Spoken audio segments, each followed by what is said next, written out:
Bienvenidos al 5º episodio de Maestros de la Espiritualidad Contemporánea. Yo soy Mariana Estrada y hoy te presento la conversación con el cabalista Javier Wolkoff. Que la disfrutes. Javier Wolkoff es fundador presidente de Cábala Aplicada en Buenos Aires. Esta es una organización que tiene como objetivo central llevar la sabiduría de la Cábala a todas las personas que estén en la búsqueda de grandes cambios en sus vidas, sin importar su credo o clase social. Y bueno, es un poco lo que decíamos en la introducción, que hoy la Cábala está abierta a todos, ¿no? De entrada, Javier, me gustaría nada más que dijeras así brevemente, ya hemos tratado el tema aquí en el programa, pero ¿qué es la Cábala para la gente que no conoce muy bien sobre el tema? ¿Qué es? Bueno, tradicionalmente el término Kabbalah aplica a un área del conocimiento de la Torá o del Antiguo Testamento que es considerado el cuarto nivel o el nivel más alto de aprendizaje de la Torá. Hay 4 niveles, Pshat, Drash, Remes y Sod, que es literal, parábolas, Midrashim se dice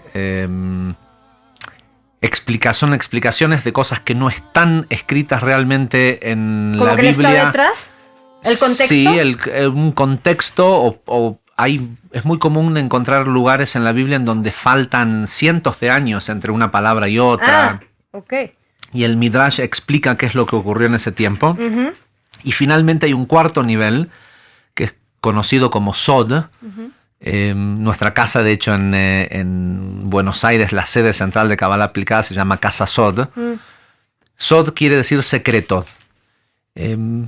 Antiguamente, por lo menos hasta hace unos 600 años, se utilizaba el término Sod, que es secreto, o Jochmat Nistar, que quiere decir conocimiento oculto, pero no porque tuviera que ser ocultado, sino que tenía que ver con lo oculto al ojo humano, lo que no vemos, la parte metafísica. Okay. Y a partir de alrededor del año 1500 comenzó a llamarse a este conocimiento Kabbalah. Y la palabra Kabbalah es algo muy simple, es la conjugación de un verbo, quiere decir recibir. Uh-huh. Obviamente el propósito detrás de este estudio es algo para recibir que es muy específico y no es muchas veces lo que la gente esperaría. Suele normalmente asociarse o ofrecerse la Kabbalah como una herramienta para, bueno, ¿qué quieres conseguir en tu vida? Kabbalah, recibir. Ajá. Si estudias esto lo vas a recibir. Uh-huh. Todo lo que sea. Sí. Amor, dinero. Aunque te haga mal. Exacto. Aunque no sea lo que necesitas para tu vida y no... ¿sí? Porque lamentablemente en los últimos 15, 20 años ha comenzado a haber también como mucho marketing alrededor del estudio y de... Y que si lo estudia Madonna y que si quién sabe sí. qué, ¿no? Uh-huh. Entonces, siempre trato de hacer esta distinción porque es importante entender que no se trata... Es raro este concepto, por lo menos para la gente, tus oyentes que son gente que está involucrada en espiritualidad, es raro este concepto de estudiar espiritualidad para conseguir algo físico. Uh-huh. Y ojo, eso físico ocurre naturalmente cuando una persona está conectada espiritualmente, todo lo demás se acomoda y sigue, ¿no? Por lo menos desde el punto de vista de la Kabbalah, es muy poco probable que una persona que realmente sea espiritual tenga problemas de dinero. Fíjate. O problemas de salud.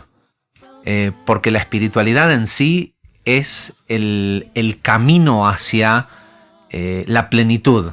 Luego, si la persona busca que esa plenitud se manifieste físicamente, en el dinero, en sabiduría, en salud, y la verdad es que lo que hay para recibir es infinito. Es todo, claro. Pero dentro de ese infinito hay que entender que lo material no es infinito. Lo que queremos recibir a través del estudio de la Kabbalah uh-huh. es el poder, literalmente poder ser personas poderosas, poder lidiar con lo que sea que mi vida me ponga enfrente. Uh-huh. Y para eso hace falta recibir ideas, no dinero, porque ve a decirle a un cáncer que recibiste dinero y ahora el cáncer te dice, sí, a ver, trata de lidiar conmigo solo con dinero. No. Y lo que todos creo lo entendemos, aunque no lo racionalicemos tan fácilmente, es que las respuestas, la calidad de vida, lo que podemos llegar a lograr en nuestra vida depende mucho más de ser que de tener. Entonces lo que queremos recibir, no queremos recibir cosas materiales. Tenemos que querer recibir... Pero la motivación no debe ser esa. Claro, tenemos que querer recibir ideas, intelectos divinos le llamamos en Kabbalah. Y eso después, claro, tú decides si lo conviertes, es casi como si fuera una moneda espiritual, okay, que luego uno decide... ¿En qué? ¿En qué? Pero uno decide en qué desde el lugar de ya tener esa moneda espiritual, no desde la carencia de como no tengo, voy a estudiar espiritualidad para conseguir dinero. Porque luego, si ya la tienes esa moneda espiritual y ves cuánto más valiosa es que muchas otras cosas físicas, tal vez no te la quieras gastar toda en solo tener un auto más nuevo. Y de repente te pase que digas, bueno, no quiero el auto, ya no me llama la atención tener un auto nuevo, pero quiero gastarme 10 veces lo que vale ese auto en hacer un viaje a la India, a Jerusalén, a mi crecimiento. Todo lo que nos llega en la vida tiene que tener un propósito. Y el propósito es para crecer y para poder cada vez dar más. Realmente la gente... Esa es la diferencia, ¿no? Claro, a la gente le pasa esto que busca la espiritualidad y escucha Kabbalah recibir, y lamentablemente hay gente que promociona la Kabbalah como un medio de ¿qué te hace falta? ¿Dinero? Estudia Kabbalah. Ese no es por lo menos lo que nosotros hemos aprendido del qué buscamos recibir. De la profunda Kabbalah, ¿no? Tal cual. Y bueno, y en este sentido, en este tema de para la Kabbalah es más importante ser que Seguro. tener, ¿no? Y hablando de todos estos acontecimientos terribles y lamentables que han estado sucediendo en el mundo, y bueno, y teniendo en cuenta que si hay una predicción, o tú me dirás ahorita cómo está esto de la predicción cabalista de que esto iba a suceder. Parece que está en las escrituras. Pero bueno, el tema es que el mundo ha elegido, aunque hay un momento de conciencia importante, de evolución de la conciencia, también hay mucha oscuridad que vemos que decimos, bueno, ¿dónde está la evolución de la conciencia? Perdón, o sea, con todo esto. Desde el punto de vista cabalista, ¿cómo se le ve? Lo que te iba a decir del ser y el tener es que el mundo, esto es un resultado absoluto del tener. No del ser de... Entonces, a ver, dinos, por favor. Bueno, lo primero que hay que tener en cuenta es qué somos. Y cuando uno sabe, porque nos produce tanto impacto cada vez que alguien muere, sobre todo en un atentado, y más...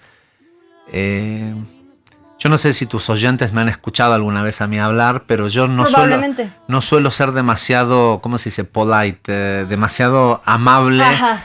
Porque mi trabajo es despertar conciencia. No es quedar bien. Mi trabajo no es quedar bien, entonces estoy acá para decir una verdad. Cuando digo acá no me refiero a tu programa de radio, sino en general como maestro de Kabbalah, estoy acá para decir una verdad. Sé que a muchos esa verdad le molesta, sobre todo si es gente afectada, ¿sí? Para la persona que se le murió un familiar, claro, las estadísticas se van por la ventana y para él el problema es un 100%, no hay... Pero lo primero que hay que entender es que nosotros no somos este cuerpo. Nosotros somos un alma que ocupa un cuerpo. Cuando uno... Es muy común escuchar que la gente diga, ay, esta persona tiene un alma tan hermosa. No, nadie tiene un alma. Nosotros somos un alma y tenemos un cuerpo. Al revés. Y acabo de terminar de dar una clase que casualmente, como la habíamos anunciado, es Imagine, imagen, que hablamos específicamente de esta idea de que Dios creó al hombre en la imagen, en su imagen y semejanza, ¿no? O que el hombre fue creado a la imagen de Dios. Y terminábamos esta clase que dimos hace media hora, diciendo que lo que nosotros realmente somos es la vida. Nosotros somos, es importante saber qué es un ser humano. Cuando le preguntas a la gente le muestras un ser humano y le dices qué es, y te dice, su nombre es, yo en la gigantografía, digamos, en la pantalla pongo una foto de George Clooney. Entonces la gente dice, ¿qué es? ¿Cómo que es? ¿Es un papacito o es esto, lo otro? Pero nadie cuestiona qué es un humano. Pongo una foto de una máquina de coser y digo, ¿qué es? Y todos dicen, es una máquina de coser. Y digo, ¿para qué sirve? Para coser. No hay discusión. Pero pones una foto de un humano y dices, ¿qué es? Nadie sabe qué es un humano. Y no es por... está escrito hace miles de años qué es un humano. Y cuando uno entiende qué es un humano y la verdadera esencia que hay detrás, que el humano es la vida misma, ahí empieza también a entender qué quiere decir esto de que nadie muere ni un segundo antes ni después de cuando tiene que morir. El cuerpo muere. Un terrorista no puede matar al alma de una persona. Cuando en el monte Sinai hace 3.500 años aparecieron estos 10 enunciados que la gente llama 10 mandamientos, no existe tal cosa en hebreo, se llaman Aseret Adibrot, 10 enunciados, no son mandamientos. Un mandamiento denota una orden, ¿no? Claro. Entonces esto era solo ¿qué? Enunciado es una recomendación. No, un enunciado es no matarás, es decir, no lo podrás hacer. Nadie puede matar a otro humano. No se puede. Se puede matar al cuerpo que ocupa ese alma en este momento. Pero no es posible matar a lo que es ese humano. Con lo cual nadie muere ni un minuto antes ni un minuto después de cuando tiene que morir. Ahora estas 130 personas que murieron en Francia, después de la última vez que tuvimos el atentado en Francia, en el periódico de Charlie, la gente salía y todos publicaban yo soy Charlie, ¿no? Y cuando me pidieron que yo comentara sobre el tema, yo dije, yo también soy Charlie, pero también soy ISIS, y también soy Boko Haram, y soy todo. Porque el gran problema, lo que genera este nivel de atentados, de violencia, es la fragmentación entre la gente, ellos y nosotros. Solo me indigna que maten a 15 franceses porque se parecen a mí. Porque cuando el mismo grupo terrorista 2 semanas antes en Nigeria había matado a 130 niños en una escuela, nadie dijo nada porque son negros. Porque no se parecen a mí y no van de compras en el mismo lugar a donde yo voy de compras, que fue donde mataron a esta otra gente. Entonces, como se parecen a mí, me indigno y me da miedo. ¿De dónde surge eso? Del miedo, no de que hay un principio de decir, bueno, erradiquemos el terrorismo. Creo que se puede erradicar el terrorismo, pero no es enviándoles aviones a matarlos. Claro. ¿Sí? Ahora, la humanidad no es otra cosa que un reflejo de la conciencia de los seres humanos, del total de los seres humanos. Este grupo terrorista mató 130 personas. ¿Cuánta gente muere en México todos los años asesinada por crímenes? Y en Argentina, de donde yo vengo, mueren 5.000 personas por año asesinadas por otro argentino a manos detrás del volante. Mueren 5.000 personas en accidentes de tránsito, de los cuales más de 3.000 son atropellados. Sí, esto quiere decir que hay 5.000 asesinos sueltos, que uno se los cruza, todo, y uno dice, no, pero eso fue un accidente. No, como un accidente. No existe el accidente. Ahí lo que pasa es que también vivimos en países en donde, según qué poder adquisitivo tienes y todo esto, depende si la persona va a ir presa, si no va a ir presa. Depende si es accidente o asesinato. Sí. Entonces, no digo que no tengamos que prestar atención a lo que está pasando con ISIS. Pero tenemos que prestar atención también a que hay mucha gente que muere o desaparece. En el caso de México también esto pasa. Me quedo ahora en un hotel que está enfrente de la manifestación por los 43 desaparecidos. Sí. Y tenemos que ser todos. O sea, si o somos uno y nos damos cuenta que todos tenemos responsabilidad y empezamos a hacer algo, o no, porque yo no soy Charlie. Yo la verdad he visto las publicaciones de Charlie y yo no faltaría el respeto de esa forma a otras religiones y demás. Pero también respeto que exista, porque es una parte, si existe es porque hay una parte nuestra en nuestro pensamiento que a veces piensa de esa manera y sostiene eso, su existencia en el mundo. Ahora, si voy a decir que soy Charlie, también tengo que decir que soy Isis. Porque o somos todos uno o no. Entonces no puedo ser solo uno con la víctima y no ver que tiene que haber una causa de toda esta violencia. Exacto. Y cabalísticamente la violencia es una manifestación del miedo. Y el miedo no es otra cosa que amor apagado. Es lo contrario del amor. Como la oscuridad es lo contrario de la luz, el miedo es lo que surge cuando no hay amor. Y cuando no hay amor, o cuando hay miedo, cualquier persona puede hacer lo que hace Isis. Uno agarra a un perro labrador que jamás te mordería y lo empiezas a ahorcar. Cuando empiezas a sentir de que se está por morir, te va a morder. Cierto.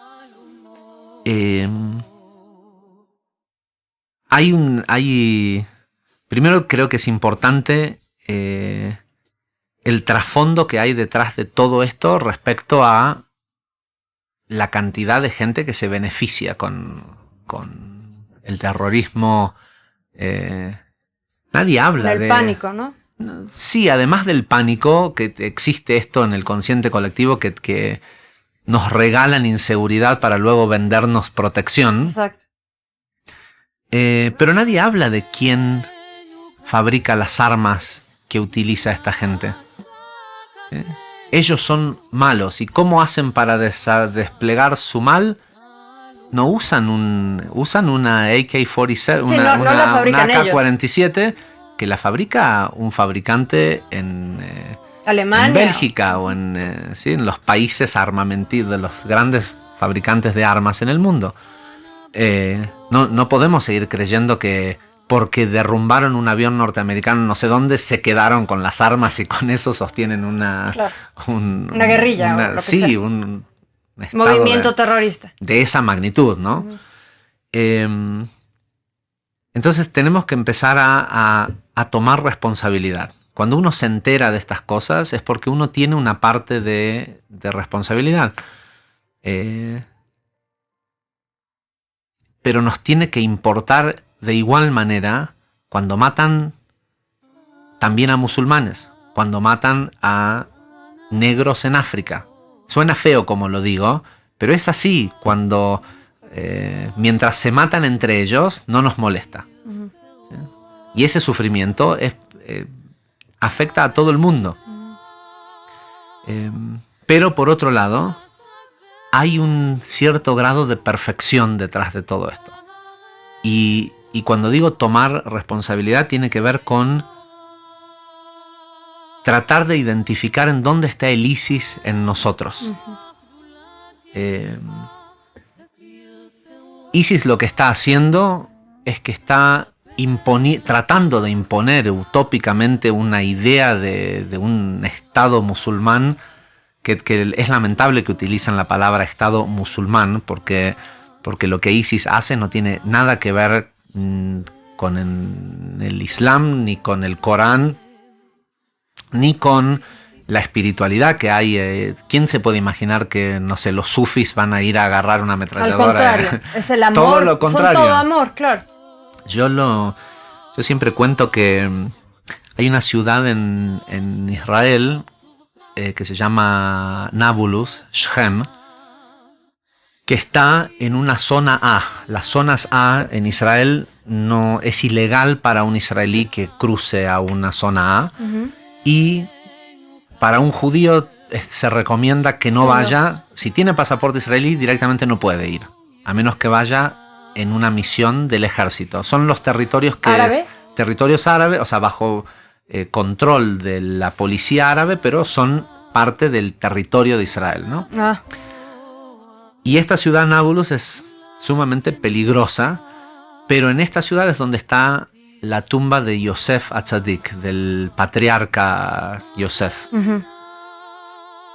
Y en uno de mis viajes decido que quiero ir a esta ciudad. Y consigo que como tengo pasaporte argentino, consigo que...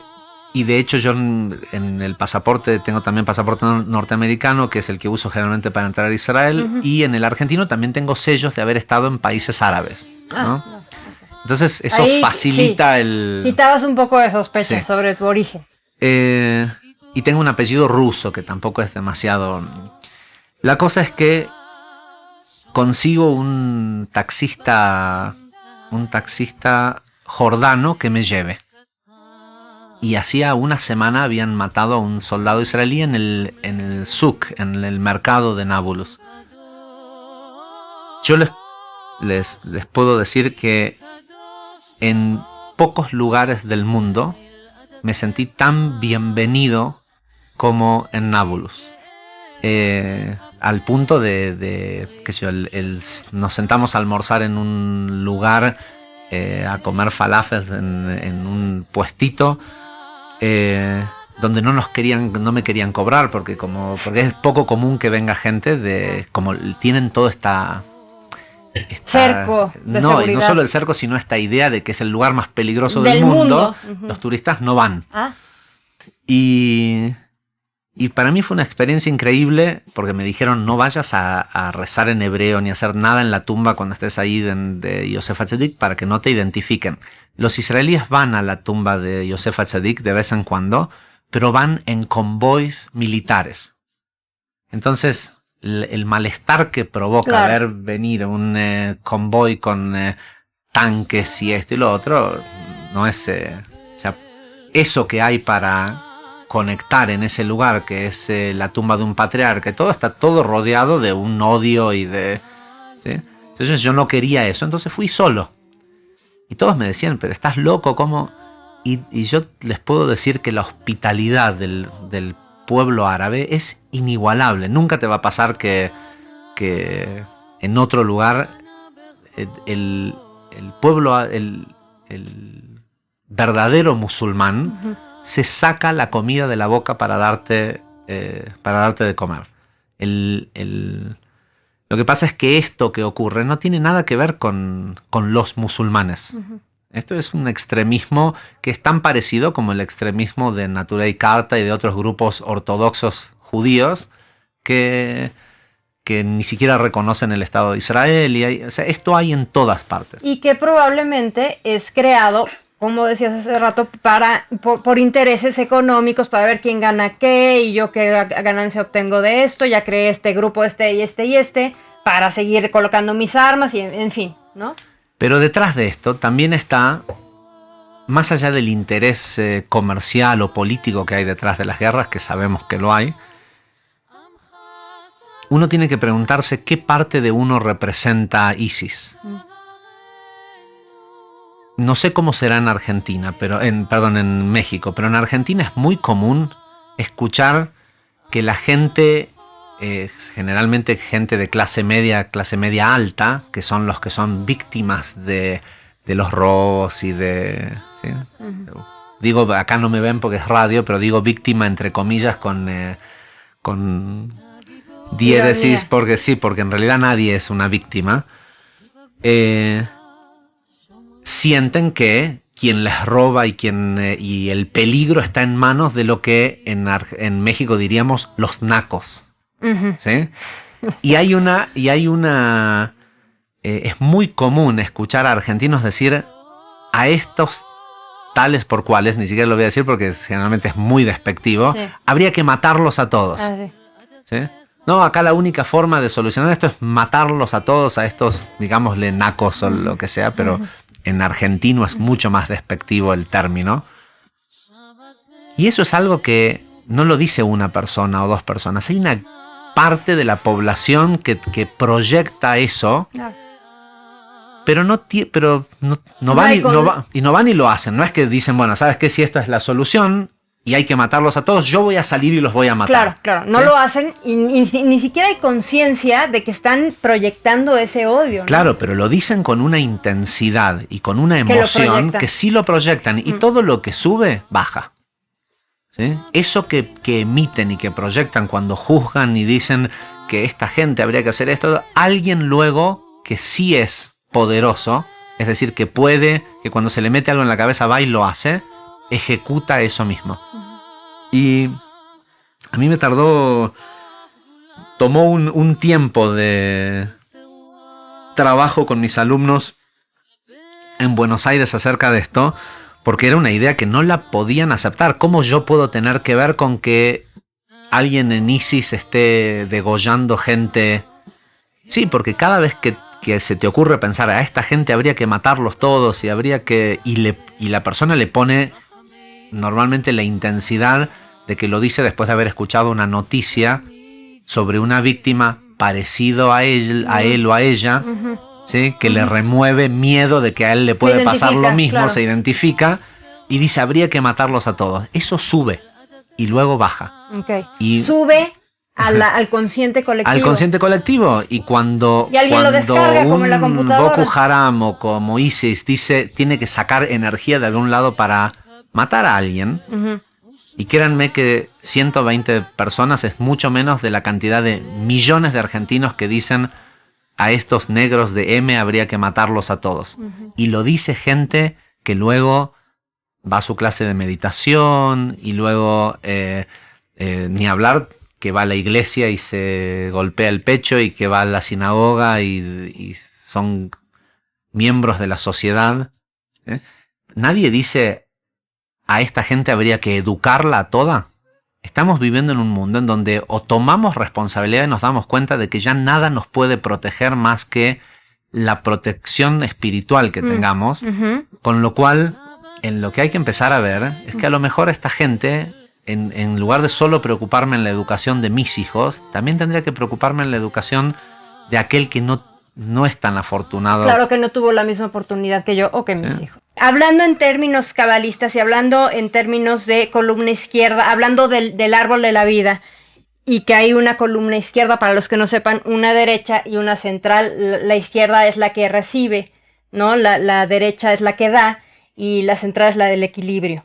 Entonces, hablando del mundo hoy, del momento de conciencia que vive hoy el planeta, ¿dónde estaría en términos del árbol la conciencia planetaria? Yo creo que el mundo está hoy mejor que nunca. Okay. Una de las... hay algo que hay que tener en cuenta, que es que el mundo en sí, lo que ocurre en el mundo es un reflejo autorreferencial de cada individuo. Es decir, nosotros nos enteramos de este atentado en París, pero no nos enteramos de un montón de otras cosas que ocurren, que son terribles en el mundo. Nosotros en Kabbalah Aplicada hace 2 años, ya van a ser 3 años, fuimos los primeros en llevar a Argentina la marcha de 1 Billion Rising, de 1 billón de pie, que es una marcha que se inició en Estados Unidos contra la violencia de género, y los 14 de febrero en todo el mundo la idea es juntar a 1.000 millones de personas que salgan a la calle a bailar contra la violencia de género, porque UNESCO dice que cuando surgieron estas estadísticas, creo que fue en el 2014, 2013 o 2014, el número de mujeres abusadas anualmente, o sea que había en el mundo 1.000 millones de mujeres vivas, una 7ª parte de la población del mundo, una 3ª parte de las mujeres del mundo que habían sido abusadas, golpeadas o abusadas sexualmente. Y los números, por ejemplo, cuando uno ve países como la India, que uno tiene esta idea de la India, de la meca de la espiritualidad y demás, es De las violaciones. Cada 5 minutos. O sea, hay una mujer asesinada cada 5 minutos y bueno, violaciones es algo de lo más común. Uh-huh. Sin embargo, uno no está tan al tanto, no se entera. Y el Harir, Rabbi Itzhak Luria, en el año 1540, alrededor de esos años, dijo en uno de los escritos los escritos del Harir, dice que de todo lo que la persona se entera, tiene responsabilidad. Es decir, hay un montón de cosas que pasan en el mundo que uno no se entera y otras que sí. Uh-huh. Generalmente uno se entera de las que ocurren en tu entorno. Porque uno tiene más responsabilidad en haber creado ese entorno, ¿no? Las noticias de tu colonia, de tu país, de tu ciudad, uh-huh, son las que escuchas porque uno tiene más responsabilidad sobre ello. Ahora, el ser humano creo que está notablemente evolucionando con una rapidez increíble en donde tiene que evolucionar, que es en los jóvenes. Y los dinosaurios están muriendo. Y no falta tanto para que se mueran y no sean reemplazados por otros dinosaurios. Ok. O sea, ¿sí crees que están dando los últimos coletazos? Sí, totalmente. Totalmente. Mira, hay hechos que son puntuales, que se conocen, que van a ocurrir en los próximos 5 a 10 años en el mundo. La mitad de las empresas, de las grandes corporaciones del mundo, hoy, y ese concepto de la competencia y el mundo corporativo, está desapareciendo. Está comprobado. Hoy en día, cuando se hace la evaluación de una empresa en Wall Street, parte de la evaluación incluye cuánto tiempo falta para que alguna tecnología disruptiva destruya a esa empresa. Kodak fue la empresa con mayor valuación en la historia del mundo, y un grupo de niños de Instagram los dejaron en la calle. ¿Sí? La cámara digital fundió a Kodak. Claro. Están apareciendo estas tecnologías altamente disruptivas que están matando a los dinosaurios. Y estamos en un momento de elección, donde uno tiene que elegir si va a estar del lado de los dinosaurios, de los que quieren devorar todo lo que hay en el mundo, o si va a estar del lado de los creadores, de los que agregan valor al mundo. Uh-huh. Uno de los casos... Y utilizo este ejemplo porque la gente, y sobre todo lamentablemente el público que nos escucha, clase media, media alta, porque hay una vinculación entre la espiritualidad y el poder adquisitivo, y está bien que sea así, porque tiene que ver con tamaños de vasijas, tipo de almas. Por eso utilizo un ejemplo que tiene que ver con algo comercial. Pero uno de los ejemplos más claros que hay hoy en día, además de todas las tecnologías abiertas, gratuitas, que están democratizando la vida en el planeta, porque le están dando acceso a que alguien que tiene una idea la pueda desarrollar en favor de otros seres humanos, sin tener que ir a pedirle favores a un banco o a un grupo inversor Las herramientas para hacerlo están al alcance de todos. También vemos a estos niños, a nuestros hijos, que ya no les llama la atención lo mundano de, no sé, de ir a un partido. Yo lo llevo a veces a mi hijo a un partido de fútbol, tratando de hacerlo... ¿De River? Él es de River y yo trato de que sea de Boca. Ahora, a él no le interesa el fútbol, pero es de otro equipo. Y lo llevo a la cancha... Y está esa emoción y todo eso, y él está con su teléfono, ya esa vibración de la masa y todo esto no les llama la atención. En el marco de todas estas tecnologías que alguien desarrolla una tecnología que democratiza un área de acceso al conocimiento, al sustento, a la ciencia, apareció este fenómeno de Airbnb. Airbnb es una empresa... Una plataforma en las páginas, en una página web, en donde uno, en lugar de ir a cuando viaja, en lugar de quedarse en un hotel, se puede quedar en la casa de alguien. Ah, sí. Sí. Uh-huh. Hoy, dentro de unas semanas, es probable que ya salgan a la bolsa, tienen una valuación de $26 mil millones. Y ocupan un espacio gigantesco en el mundo de la hotelería, uh-huh, sin ser dueños de ni un solo cuarto de hotel. ¿Qué cosa? Pero lo grandioso detrás de esto no es la plataforma es que detrás de esto hay 150 millones de usuarios en Airbnb que lo que nos dice es que hay 150 millones de personas en el mundo que están dispuestos a compartir su casa con alguien. Uh-huh. Y yo me he quedado en hospedajes de Airbnb donde no me quedo compartiendo la casa porque hay 3 tipos distintos. Siempre, alquilo el departamento completo, uh-huh, y alguien viene y te da las llaves de su casa con todas sus pertenencias, con todo lo que tiene, porque confía en el respeto y confía en compartir un recurso ocioso. Y es algo grandioso. Sí. ¿En dónde está el mundo, si me preguntan a mí hoy? Sí. Nunca estuvo tan a la derecha. Nunca estuvo a la derecha, no es algo político, sino el lado derecho es el hemisferio derecho del cerebro, ajá, es el lado del amor, del dar. Nunca vimos esto antes. 150 millones de usuarios, gente que no solo el que confía en dejar su casa, sino lo que uno siente. Uno a lo mejor en un cuarto de hotel deja la luz prendida. Pero uno aquí sabe que si deja la luz prendida, el bill, la boleta de la factura de la luz, le va a llegar a esa persona que confió y te abrió la puerta de su casa. ¿Cómo vas a dejar la luz prendida? ¿Sí? Claro. Luego hay otra gente que nunca lo haría, que nunca iría a quedarse a un... ¿sí? Porque todavía no está esa evolución del compartir. Está iniciando, pues. Pero está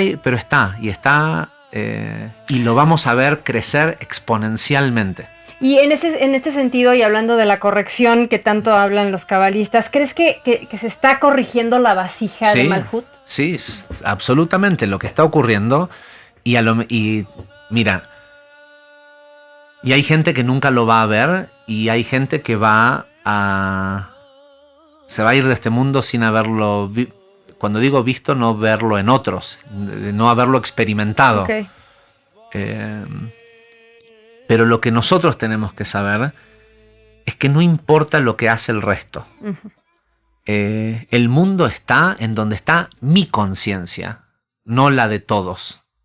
Yo tengo que sentir que el mundo depende de mí. Luego que me llamen egocéntrico. Pero yo tengo que sentir que el mundo depende de mí y de que cada una de mis acciones afectan al mundo entero. Entonces, soy el centro del universo. Y es mi responsabilidad que haya más de la columna derecha que de la columna izquierda. Y que no es mala la columna izquierda. No. Bueno, una de las grandes diferencias en cómo nosotros enseñamos Kabbalah, cómo enseñamos en Kabbalah aplicada, es que desde un principio, desde las clases iniciales, nosotros enseñamos Talmud Eser Sfirot, las 10 emanaciones luminosas, que es algo que en otros lugares te dicen que hay que esperar toda la vida y que es un nivel altísimo. Y yo descubrí que no es que es un nivel altísimo y que hay que esperar toda la vida, es que la mayoría de la gente no lo sabe. Y como no lo sabe para enseñarlo, el que no sabe hacer algo piensa que es difícil. Uh-huh. Tú le preguntas a alguien que te arregle este reloj y el tipo no sabe arreglar relojes, te va a decir, oye, eso es dificilísimo. ¿Sí? Pero una vez que uno lo sabe, yo tengo la suerte que hace unos años, 5 o 6 años atrás, me topé o la vida me puso enfrente de la última hija y el yerno que quedan vivos de Rav Brandwein. Rav Brandwein fue un gran cabalista, alumno de Rav Ashlag, que fue quien tradujo el Zohar al hebreo, y de ahí es que el Zohar está en un idioma más cercano, porque está escrito originalmente en arameo. su alumno Rav Brandwein tuvo varios alumnos, entre ellos su hijo más grande que falleció hace 2 años, y una hija que está casada con Rav Mordechai Schweinberg, que son los fundadores de un movimiento en Israel que se llama Or Aganus, la luz oculta, que enseñan Kabbalah desde el primer día, desde este aspecto de reconocer a las 10 emanaciones luminosas en uno, no en lo que está pasando y el mundo y la derecha y la izquierda, en uno. ¿Dónde están esas sefirot, esos chakras del árbol de la vida en cada uno de nosotros? Cómo activarlas y cómo afectar tu mundo, claro, y desde ahí el mundo exterior. Esa es la manera de cambiar la realidad. Eso es. El mundo cambia, a mí me toca esta parte del mundo, la que está a mi alrededor, pero cuando uno asume esa responsabilidad, también es capaz de responder. La palabra responsabilidad quiere decir habilidad de respuesta. Y cuando una persona entiende el poder que tiene, no es algo que yo pienso, incluso el Ari ha escrito sobre esto, uno puede ver a esa mano ejecutora de Isis y el efecto que tiene es el largo de su mano o el largo del proyectil del arma que está portando esa mano. Pero el efecto que tiene el pensamiento, las acciones, la emoción que emite una persona que crece espiritualmente tiene miles de kilómetros. El Ari dice que una persona que adquiere el nivel de alma de Ruach, cada vez que piensa, cada vez que hace, indefectiblemente lo que él está haciendo afecta a 1000 kilómetros a su redonda. ¿Así? ¿Literal? Literalmente. Por eso también es tan peligroso cuando hay gente que estudia espiritualidad y no es coherente, no es... no, la usa para otros fines. Claro. Porque tiene un alcance enorme. Porque tiene ese alcance. Igual cada vez tiene menos, si la persona no lo usa para los fines correctos, cada vez tiene menos alcance y cada vez tiene más odio concentrado en sí mismo porque sabe que tuvo la oportunidad y la capacidad de tener ese alcance y lo están negociando o perdiendo por algo normalmente material, ¿no? Okay. Bueno, pues nos quedan 3 minutos, nada más quiero terminar. Javier, primero que nos digas tus datos, dónde te pueden localizar, porque dan clases online, sí, ustedes, ¿no? Lo primero que pueden hacer es entrar a la página web de Kabbalah aplicada en México, que es www.kaplicada, sin la palabra Kabbalah, solo la letra K y luego aplicada, todo junto, para que no haya... confusiones de cómo se escribe Kabbalah, www.kaplicada.com.mx. Una de las cosas que van a encontrar en esa página es que hay una radio donde hay cientos de horas de programación de clases gratuitas que pueden escuchar. ¿Está sistematizado? O sea, viene uno o uno va agarrando y como... No, hay una grilla que te muestra cuáles son los programas que vienen y de qué trata cada tema. Está bastante bien organizado. Luego también tenemos un aula virtual que la pueden encontrar a través de esta página de México. Pero lo ideal es siempre nuestro Facebook. Tenemos un Facebook muy activo con cientos de miles de seguidores porque utilizamos Facebook para volcar contenidos más que para solo publicitar nuestras actividades. Sí. Y solo búsquenlo, Kabbalah aplicada, es K-A-B-A-L-A-H, una sola B larga, una sola B, K al principio y H al final, Kabbalah aplicada. Así van a poder estar informados no solo de las actividades, que todas terminan en un aula virtual donde... gracias a Dios hoy tenemos muchos miles de suscriptores y gente que estudia, y esa es otra cosa que hay. Los jóvenes de hoy en día lo que les importa es el contenido. Entonces las herramientas virtuales nos han dado la posibilidad de llegar a donde con una nunca verdad donde pensado, no, tal cual. Entonces, bueno, ya nada más para cerrar, Javier, estos momentos de oscuridad que vemos, que sí lo son y que hay muchísimos más, pero no nos deben de preocupar. O sea, porque sí, vamos... nos deben de preocupar porque nos reflejan ok. una oscuridad propia. Ok. Ok. Cada una de estos eventos son autorreferenciales. La realidad es autorreferencial. Ok. Uno tiene que buscar en uno Ujú. en donde uno tiene afinidad de forma con eso y está de alguna forma también provocándolo. Pero tú crees estamos que cada vez vamos... mejor. Que estamos cada vez mejor. Claro que sí. Perfecto. Oye, pues te agradezco muchísimo, Javier. Un placer.